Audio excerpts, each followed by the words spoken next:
히브리서 12장 1절에 3절을 봅니다. 그러므로 이처럼 많은 구름 같은 증인들이 또한 우리를 둘러싸고 있으니 우리 또한 모든 무거운 것과 쉽게 옷사는 죄를 벌써버리고 인내로 우리 앞에 놓인 경주를 하자. 그리고 우리 믿음의 창시자의 완성자이신 예수를 바라보자. 그는 자기 앞에 놓인 즐거움을 위하여 십자가를 견디시고 수치를 개의치 아니하시더니 하나님의 보좌 오른편에 앉으셨느니라. 너희가 마음이 지쳐 낙심치 않기 위하여 자기에게 저질러진 죄인들이 그와 같은 모순된 행동들을 견뎌내신 그를 깊이 생각하라. 오전의 주제는 인내의 본입니다. 인내의 본. 히브리서 11장에서는요. 믿음이라는 요소를 다루면서 교회 시대와 대환란 기간에 적절하게 우리가 적용할 수 있다고 일깨워지고 있어요. 또 히브리서 12장에서도 마찬가지로 교회 시대와 대환란 기간에 우리가 또 적절하게 적용할 수 있는 그런 구절들이 많이 나오고 있죠. 히브리서 11장은 믿음에 대해서 강조하고 있는 장이에요. 히브리서 11장은 믿음에 대해서 강조하고 있는 장이고 히브리서 12장은 인내에 대해서 강조하고 있는 장입니다. 그래서 여러분들 잘 기억하시기 바랍니다. 그래서 이 대환란 기간의 주요한 교리인 믿음과 행위, 인내라는 두 요소가 이 히브리서 12장과 일치되죠. 인내라는 것이 교회 시대 성도들의 영적 생활에서 반드시 필요합니다. 환난 성도들이란 필요한 것이 아니에요. 히브리서에서는 어떤 부분은 히브리서 6장이라든지 그 다음에 또 히브리서 이 8장 일부 이런 데는 교회 시대에 적용할 수가 없어요. 대환란 기간만에 적용할 수 있어요. 근데 많은 부분에서 교리적으로는 대환란 기간에 유대인들에게 적용이 될지라도 영적으로는 우리 신약 성도들에게 적용이 될 수가 있어요. 우리에게 영적 양식이 되고 우리에게 되려는 이제 채찍이 되었고 우리를 성숙하게 만드는 그러한 도구로서 사용이 되고 있습니다. 하나님 말씀 우리에게 거울과 같다고 그랬어요. 우리의 일그러진 모습을 지속적으로 바로잡아주는 그러한 역할을 한다 이것이. 아이고 흉측하구나 바로잡아야지. 여러분들 이제 여자분들은 이제 화장을 하면서 좀 이게 좀 일그러졌다. 아이고 이거 부끄럽구만 고쳐야지. 이게 바로 말씀이라 이것이. 디모데후서 3장 16절은 우선순위가 교리를 위해서 기록됐다고 그랬어요. 교리와 책망과 바로잡음과 의로 훈육하기에 유익하다고 말씀하고 있어요. 우리 구원이 중요하죠. 그렇지만 신구약 전체를 통틀어서 교리를 바로 세우는 것이 성경에 기록된 우선순위예요. 사람들이 이걸 몰라요. 구원이 다다 이렇게 창세기 1장 1절부터 요한계시록 끝절까지 다 복음이다 이렇게 외쳐되고 있어요. 이거 잘못된 것이. 특별히 인내를 징계와 연관시켜서 설명할 때는 아버지가 자식을 징계하는 것을 예를 들어서 12장에서 설명하고 있어요. 그 8절에서 12절까지가 그 내용을 말하고 있는 것이에요.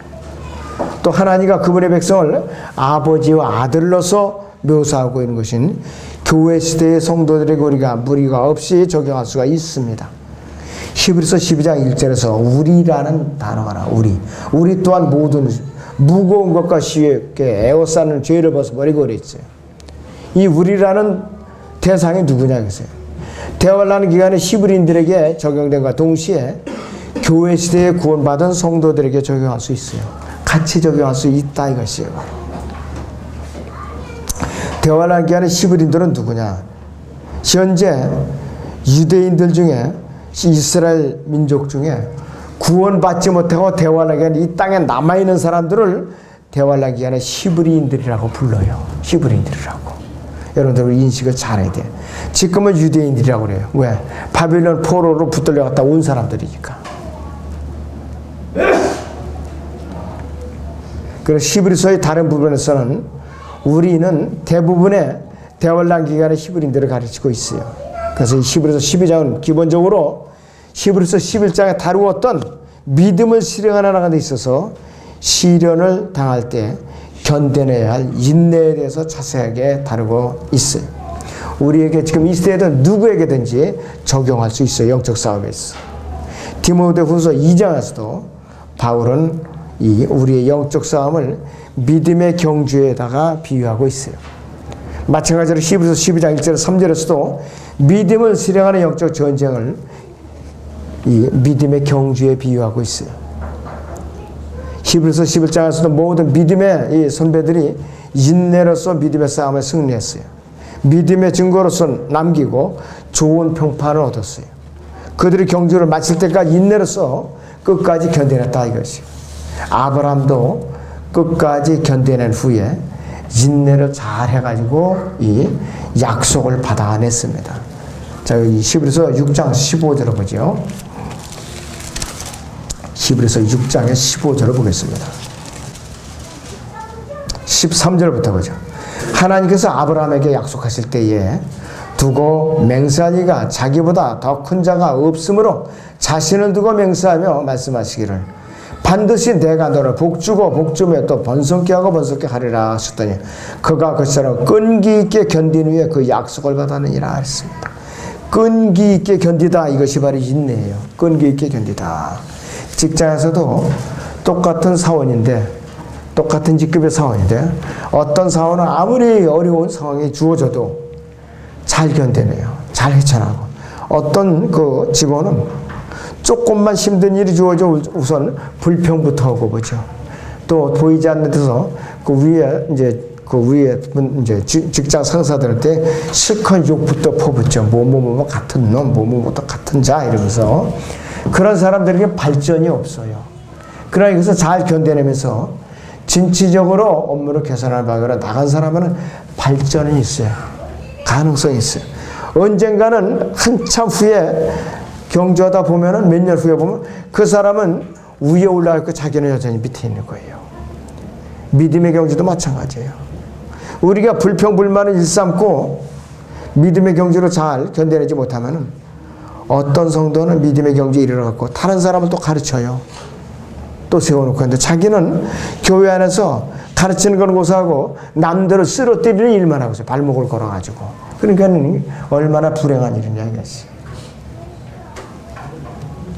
히브리서 여기에 나와 있는 인내라는 것은 시련에 직면한 사람들이 미래의 보상을 바라보면서 현재 힘든 상황을 잘 견뎌내는 것을 말해요. 그것을 인내라고 그럽니다. 히브리서 12장에서 제시하는 인내는 히브리서 11장에서 제시하는 믿음과 떼어내야 뗄 수가 없어요. 믿음과 인내는 떼어내야 뗄 수가 없다 이것이요. 믿음의 경주는 뭘로 하느냐? 인내로 하는 것이에요. 세상의 경주는 순발력과 스피드로 하지만 믿음의 경주는 인내로 하는 것이에요. 그런데 세상의 경주는 자기가 힘들면 물러날 수 있어요. 그만둘 수도 있어요. 그러나 이 믿음의 경주는 한번 시작했다면은 물러날 수가 없어요. 왜 물러날 수가 없느냐? 물러났다 하면 우리가 상급이 없고 보상이 없어요. 왜? 우리를 감시하는 눈길이 너무나도 많은 거예요. 앞서간 선배들이, 위에서 천군 천사들이 우리를 감시하고 있어요. 잘하나 못하나. 우리가 한눈 팔으면은 부끄러움을 당한다 이것이. 히브리서를 기록한 바울은 믿음의 경주로 하는 우리를 격려하면서 힘을 붙어주고 있는데, 일반적으로 혼자서 달리는 것보다는 관중들이 응원할 때 더 힘을 내고 더 잘 달릴 수가 있어요. 결승점을 얼마 앞두고 한두 바퀴 남겨놓고 나면 관중들이 더 흥분해요. 그냥 더 흥분해요. 선수들보다. 구름 같은 증인들은 누구냐 이것이요. 히브리서 11장에 쭉 열거되었던 믿음의 선배들이에요. 셋째 내려는 우리의 믿음의 경기장 주위에 관중석에 앉아서 우리를 내려다보면서 응원의 박수를 보내고 있습니다. 믿음의 경기는 어려운 것이에요. 히브리서 11장에 기록된 믿음의 선배들도 모두 실패를 경험한 사람들이에요. 삼손 같은 경우는 데릴라하고 사랑에 푹 빠져가지고서 말년이 좋지 않았어요. 입다의 경우는 서원을 잘못하는 바람에 적군을 물리치고 돌아올 때 가장 첫 번째로 자기를 반기러 나오는 사람을 번제로 드리겠다고 섣불리 서원을 한 거예요. 자기 외동딸이 제일 먼저 나왔어요. 하필이면 할 수 없이 번제물로 드린 것이. 잘못된 소원이에요. 그것도 제사를 제대로 드리면 면제가 되는 거예요. 몰랐기 때문에 그렇게 된 거라 이것이. 아브라함도 별 수 없었죠. 자기 누이동 아내의 사례를 갖다 당신이 내 누이라고 그래라. 그러면은 내가 죽지 않으리라. 이집트에 들어가서 거짓말을 시켰잖아요. 아브라함도 저도 그랬어요. 믿음의 경전에 이렇게 장애물이 너무나도 많은 것이. 죄와 시련을 굴복한 적도 있다, 이 사람들 같이. 잔혹한 조롱과 채찍질의 시련, 결박, 감옥에 갇히는 것, 돌로 맞고, 토부로 켜지고, 시험을 당하고, 칼로 살해당하고, 양의 가죽과 염소의 가죽을 쓴 채 유리한, 왜? 위장을 하려니까. 그 다음에 궁핍과 고난과 학대를 당하고, 광야와 산속과 동굴과 토굴에서 숨어 살게 된 이유가 뭔가? 더 좋은 부활을 얻고자 하였어요. 그들이 바라는 소망을 얻고자 하기 위함했다 이것이. 앞에 놓인 표대를 바라보고 선한 증거들을 남긴 사람들이에요. 바로 그와 같이 우리 주에서 구름 같은 많은 증인들이 우리를 바라보고 있어요. 지금 이 순간에도 우리를 바라보고 있어요. 아무개야 내가 넘어오면 우리가 참 아쉽다. 그러니까 죄가 만약에 무릎을 꿇으면은 우리가 참으로 너무나도 안타깝구나. 안 됐다. 죄에서 돌이켜라. 빨리 일어나라. 다시 일어나서 달려라. 이러고 격려하는 거예요. 일어나서 또 힘차게 달리면은 큰 소리를 함성을 지르면서 믿음의 경주를 마칠 때까지 응원을 보내고 있어요. 여러분들 세상에는 선착순 마감이죠, 대부분이. 뭐든지 선착순 마감이에요. 아무리 내가 빨라도 먼저 가는 사람이 이기는 거예요. 그 다음 믿음의 경주는 등수가 없어요. 선착순 마감이었어요. 일단은 자기의 코스를 빨리 맞췄건 좀 더디 맞췄던 끝까지 들어가면은 너 여기서 안 돼. 선착순 여기서 끊어. 다시 돌아와. 그렇게 하는 분이 아니에요. 그러니까 몸이 아픈 자나 허약한 자나 또 가난한 자나 믿음이 약한 자나 부자나 할 것 없이 믿음의 경주에 있어서는 끝까지 결승점에 들어가기만 하면 돼요. 얼마나 다행스러운 일이에요 이게. 만약에 선착순을 마감한다 하면 여러분이나 저나 소망이 없어요. 더 약삭 빠르고 더 빠른 사람이 먼저 가서 차지할 거니까. 그러나 우리는 언제든지 결승점은 열려서 맨 끝에 결승점에서 예수님이 깃발을 들고 계셔요. 어서 오너라고. 그분 앞으로 다가가기만 하면 우리는 승리하는 거예요. 그분 앞으로. 여러분들이 결승점에 들어가기 싫은가 봐요. 아멘 소리도 조그만 모기 소리만 하게. 모기 소리가 더 크지 요즘 그냥. 사람 뜯어먹으려고 전부 방으로 이렇게 들어가지고 결사적으로 그냥. 경기장에서 뛰는 선수들에게 응원만큼 힘을 북돋주는 것은 없어요. 그래서 믿음의 경주에서 구름 같은 수많은 하늘의 증인들이 우리를 둘러싸고 지금 이 순간에도 응원을 하고 있다 이것이 바로. 이때 경주자가 우리가 가져야 할 믿음의 경주의 자세는 뭐냐?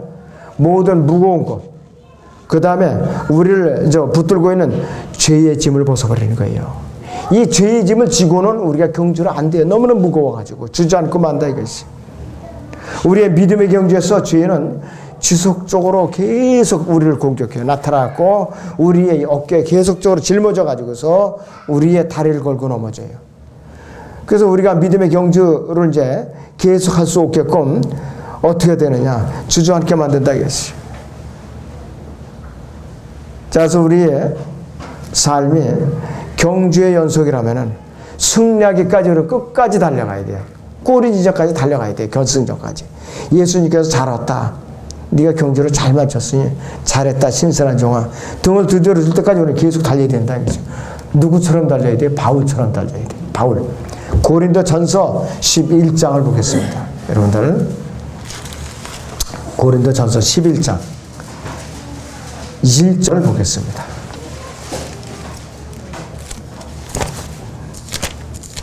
네, 고린도전서 11장 1절을 보겠습니다. 내가 그리스도를 따르는 것처럼 너희는 나를 따르는 자가 되리라 이랬어요. 내가 그리스도를 따르는 것처럼 너희는 나를 따르는 자라 그랬어요. 바울이 자신 만만하니까 나를 따르는 자들이 되라 이렇게 권면하고 있는 것이에요. 그렇지 않으면 어떻게 자신 있게 말할 수가 있는가 이것이에요. 자, 한 군데 더 보죠. 저 뒤로 넘어서 빌립보서 3장을 보겠습니다. 빌립보서 3장 17절을 보세요. 빌립보서 3장의 17절을 보겠습니다.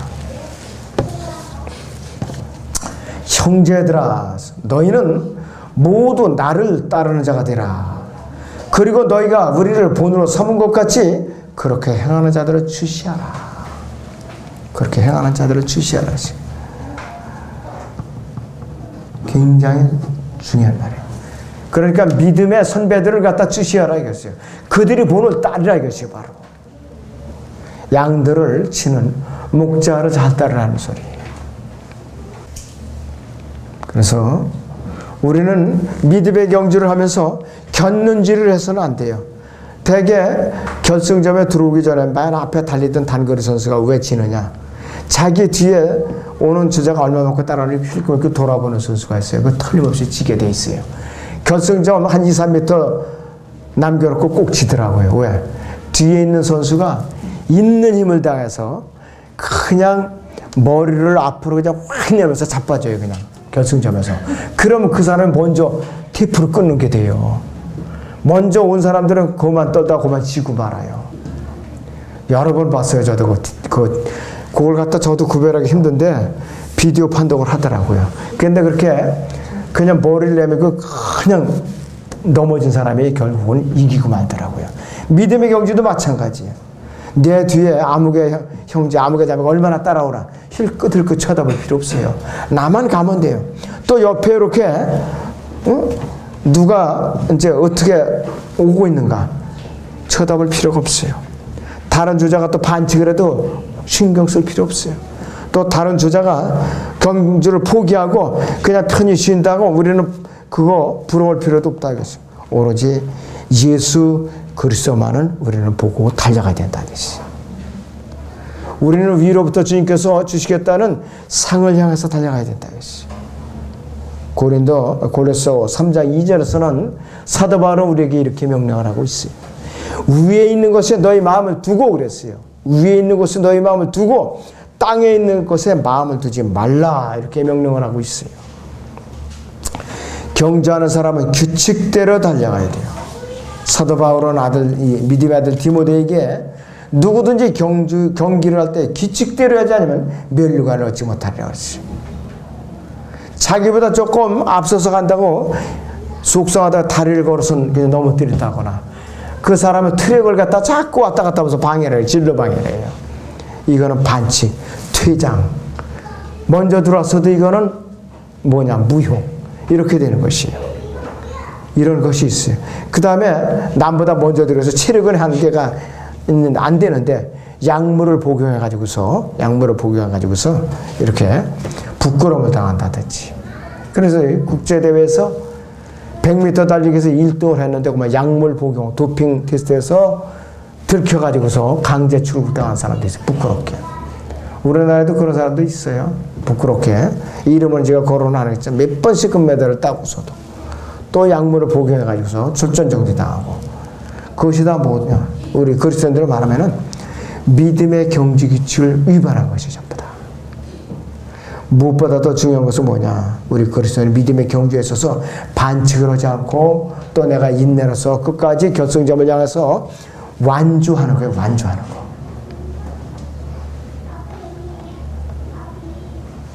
자, 그래서 단거리 선수는 100m나 200m, 400m까지는 인내가 필요하지 않아요. 순발력과 스피드가 필요하지만 장거리를 달리는 선수, 지구력까지 필요하다 이것이요. 마라톤 선수 보세요. 처음에 반환점까지 이제 돌아오는 그때까지는 사람들이 처음에 이제 선두를 유지했던 사람들이 앞서 가요. 점점 결승적으로 돌아오면서 순위가 바뀌어요. 순위가.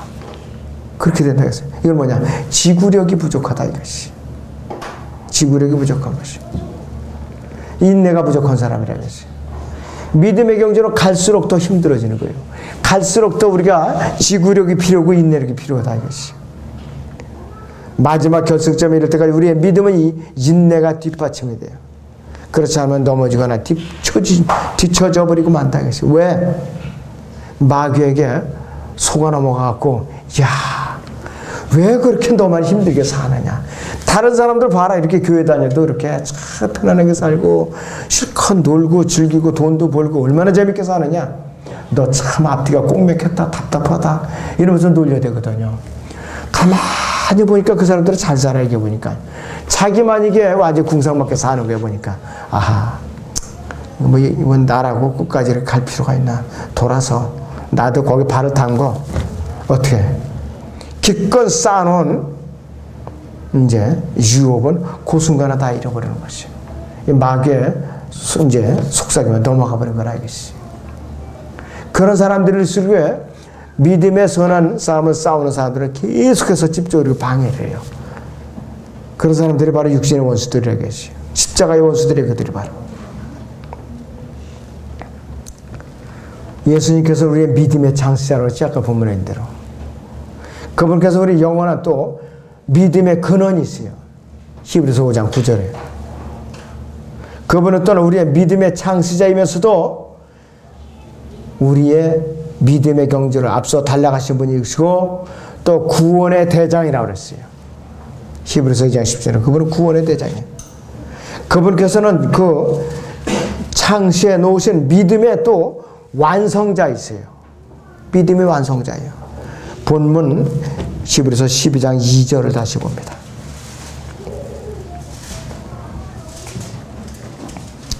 그리고 우리 믿음의 창시자여 완성자이신 예수를 바라보자.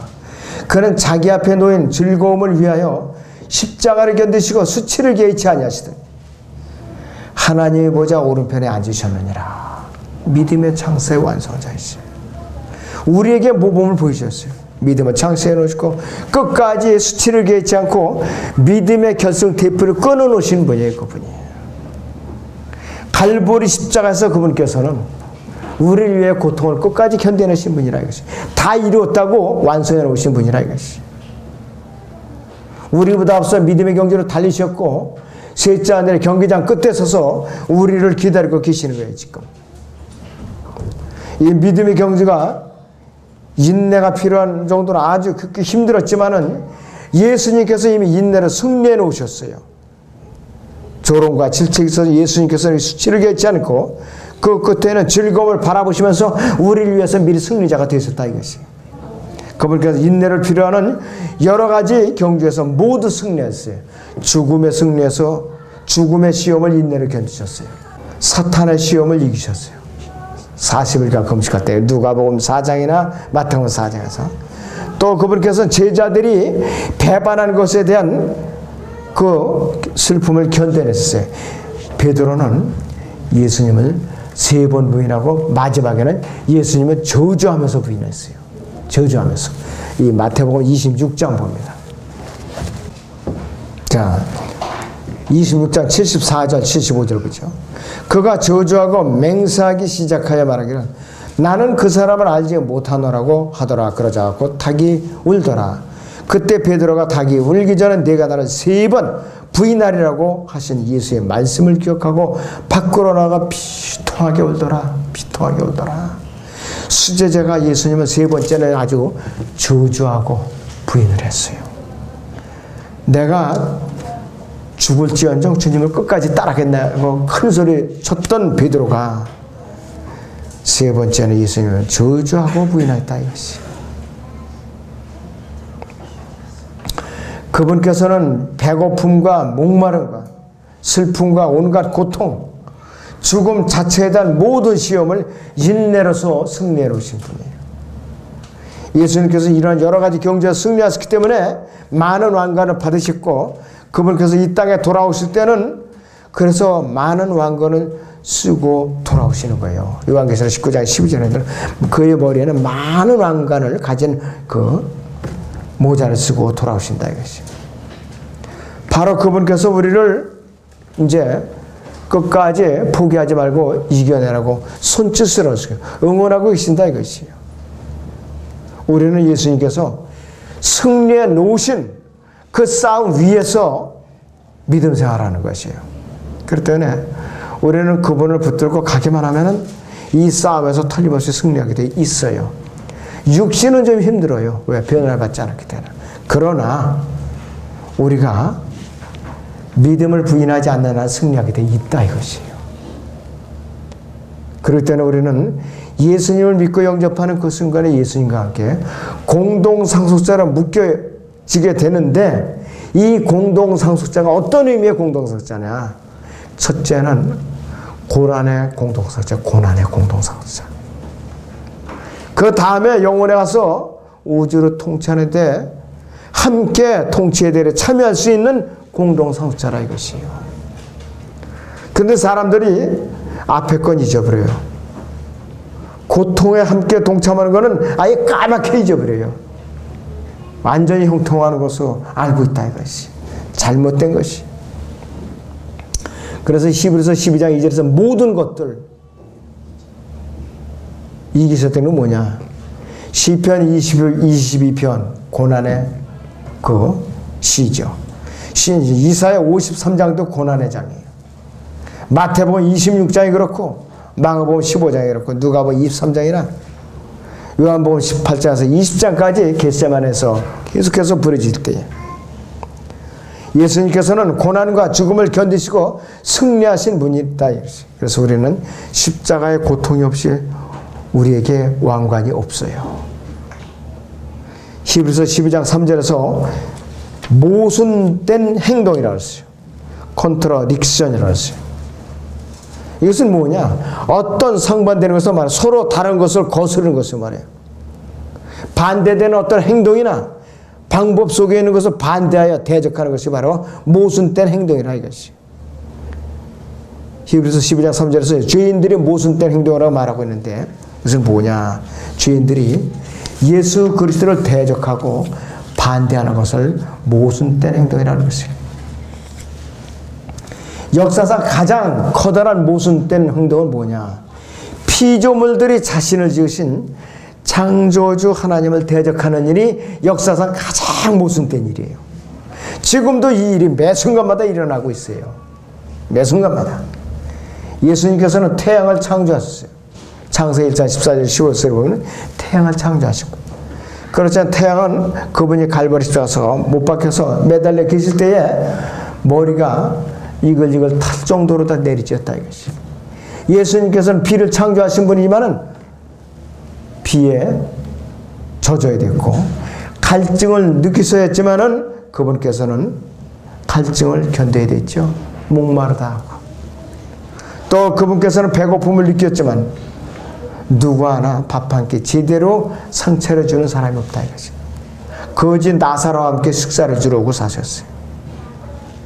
그분께서는 우주를 만드시고 우주에 창조해 주신 분이 인자는 머리 둘 곳조차 없다 그랬어요. 아니 우주 자체의 주인이신데 다 그분 건데 머리 둘 곳조차 없다 그랬어요. 자, 여러분들이 시골에 가면은 옛날 그 집 같은 거에는 집에 가면 식구들이 같이 여럿이 한 방에 썼어요. 큰 방에. 이불로 심지어는 어떤 때는 이불을 크게 가지고 그 속에 아버지 어머니부터 이 막내 아이들까지 한 7, 8명 같이 자요. 거기다 또 하도 추우니까 빨래를 하지 못하니까 또 이가 또 온몸에 또 들끓어요. 또 석회가 끼고 그러던 시절이 있어요. 제가 그 시절에 이제 태어났으니까. 근데 지금 젊은 아이들한테 뭐 깎아대고 웃죠. 아이 세상에 그런 일이 어디냐고. 실제로 그렇게 태어나고 살았다 이것이. 그랬을 때 서로 따뜻한데 차지하려고 난리에 머리를 서로 따뜻해주려고. 힘이 제일 약한 막내가 제일 우묵으로 밀려나요 그때는. 그렇게 됐다 이것이.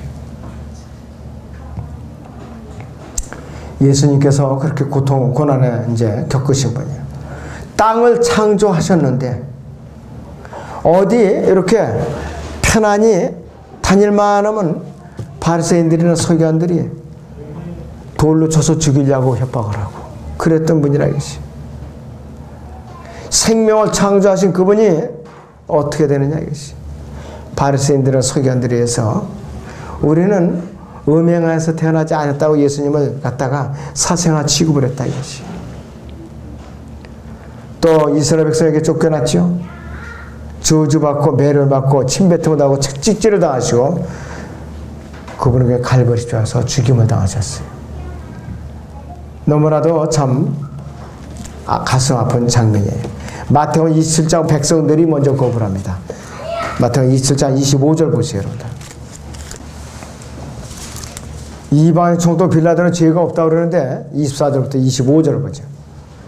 빌라도가 자기로서는 아무것도 설득할 수 없고 오히려 소요가 일하는 것을 보고 물을 가져다가 무리 앞에서 손을 씻으며 말하기를 나는 이 의로운 사람의 피에 대하여 무지하니 너희가 맡으라고 하자.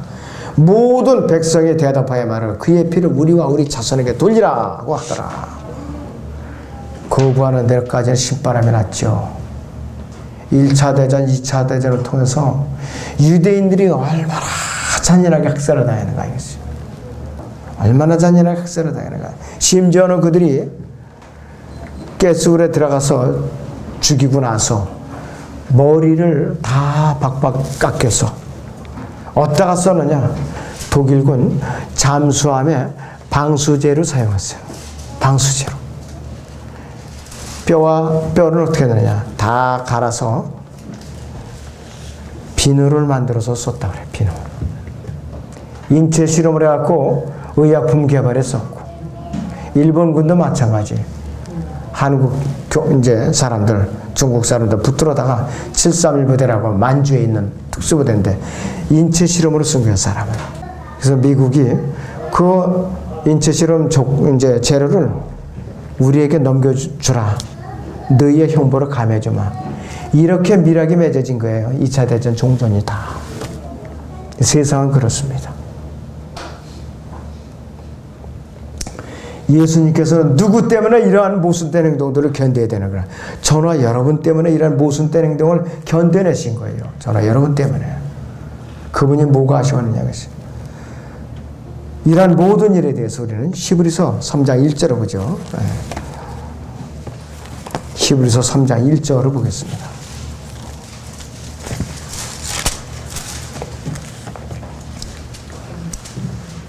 그러므로 하늘의 부르심에 참여하는 거룩한 형제들아, 우리의 고백하는 바 사도이며 대제사장이신 그리스도 예수를 깊이 생각하라 이것이. 나에게 이런 고난이 올 때마다, 고통이 올 때마다 그리스도 예수를 깊이 생각하라 이거예요. 이런 모순된 행동들을 견뎌내신 그분을 깊이 생각하고 위로를 받아라 이 소리예요. 바로 이 모든 것들을 다 인내를 견디셨다 이것이. 하나님께서 자신을 의탁하심으로써 견디셨어요. 그분 대적하는 자들을 위해서 기도하심으로써 견디셨어요. 사람들처럼 매를 마셨고 그들에게 일일이 원수를 갚지 않으셨다 이것이에요. 이것이 바로 예수님의 모순된 행동들이에요. 만약에 십자가에서 예수님께서 자기 자신을 구원하기를 원하셨다면 그분은 능히 그렇게 하실 수 있는 분이에요. 능히 그렇게 하실 수 있는 분이라 이것이에요. 빌라도 앞에서요. 그분께서 신문을 받을 때에 나는 언제든지 내 군대를 동원할 수 있다고 그렇게 밝히신 분이라 이것이에요. 요한복음 18장 36절을 보죠. 요한복음 18장 36절을 보겠습니다. 예수께서 대답하시기를 나의 왕국은 이 세상에 속한 것이 아니니라. 만일 나의 왕국이 이 세상에 속한 것이라면 내 부하들이 싸워서 나를 유대인들에게 넘어가지 않게 하였을 것이라. 그러나 지금은 나의 왕국이 여기에 속한 것이 아니니라고 하시네. 때가 안 됐다 이것이에요. 이 지상왕국을 세울 때가 안 됐다 이것이 아직까지. 이 모든 것들이 그분의 본성과 그분의 힘과 그분의 위치와 다 반대되는 모순되는 것들이었다 이것이. 예수님께서 이 모든 것을 다 견뎌냈어요. 그러고 나서 하나님 보좌 오른편에 앉아서 지금 우리를 위해서 중보기도 하고 계시죠. 본래 하나님의 보좌 오른편에 앉아 계시다가 육신을 입고 아담으로서 타락한 일상 죄인들을 구원해 주시고자 바로 그 자리에 내려와서 죄인을 대신해서 죽으신 거예요. 바로. 그 죄인이 누구냐? 저나 바로 여러분들이에요. 여러분들이 예수님을 영접하는 그 순간에 그 죄인의 위치에서 그분과 공동상속자로 위치가 바뀌었죠. 바뀌었다 이것이죠. 우리가 믿음의 경제에 있어서 예수 그리스도를 깊이 생각하게 해야 되는 이유는 우리의 모든 영적인 삶에 있어서 우리가 지치고 낙심할 때마다 새 힘을 얻고 회복하기 위해서 그런 것이에요. 우리의 영이 곤고해지고 육체가 피곤하면 마음이 무너지면은 그때 우리는 어떻게 해야 되느냐? 주 예수 그리스도를 깊이 생각하는 거예요. 그분을 갖다. 내가 만약에 지쳐있던 또 우리에게 결승점에서 우리를 위해서 신으로 보내고 계시는 그분을 바라봐야 된다 이것이요. 내가 만약에 시험을 받고 있다면은 시험을 받고 이기신 예수 그리스도를 우리는 바라봐야 돼요. 우리가 낙심하고 지칠 때, 또 세상적으로 어떠한 절망 가운데 빠졌을 때에 예수 그리스도를 우리는 깊이 생각하는 것은 습관을 들여야 됩니다. 무슨 일이 생겼다면 불평불만을 하고 짜증을 내고 또 하나님을 원망하는 습관은 아주 좋지 않은 습관이에요. 마귀가 주는 습관입니다.